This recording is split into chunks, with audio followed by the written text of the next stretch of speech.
ఆ! వస్తాయా? లబోదిబోమని పాపం అంత కష్టపడి 6 కాలాలు పండించి పోతే ఎంత బాధ అనిపిస్తది. నాకు అదే అనిపిస్తది పాపం. కానీ నేను అంటున్నానని గాదు. ఎంప్లాయీస్‌ని కాదండి గవర్నమెంట్ చూడాల్సింది. రైతులను చూడాలి.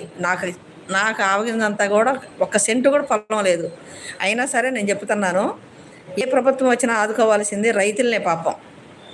వాళ్ళు పండిస్తేనే కదండీ మనం తినేది.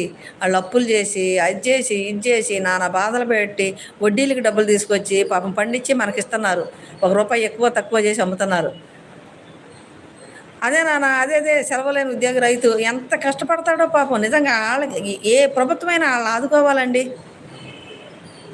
ఉద్యోగస్తులకి ఇవ్వకపోయినా పర్వాలా, ఈ ఆటోలో వాళ్ళకి ఇవ్వకపోయినా పర్వాలేదు. ఆటోలో వాళ్ళకి ఎందుకండి డబ్బులివ్వటం? సాకల వాళ్ళకి ఎందుకు డబ్బులివ్వటం అనకూడదు మళ్ళీ. ఇక్కడ నేను క్యాస్ట్‌ని గురించి మాట్లాడుతున్నాను అనొద్దు. ఎందుకు ఆళ్ళకి డబ్బులివ్వటం? పాపం యాక్చువల్లీ ఫార్మర్స్‌ని గవర్నమెంట్ ఆదుకోవాలి. అదే ఆళ్ళకెందుకండి డబ్బులియ్యటం? ఆళ్ళ పనులు ఆళ్ళు చేసుకుంటారు.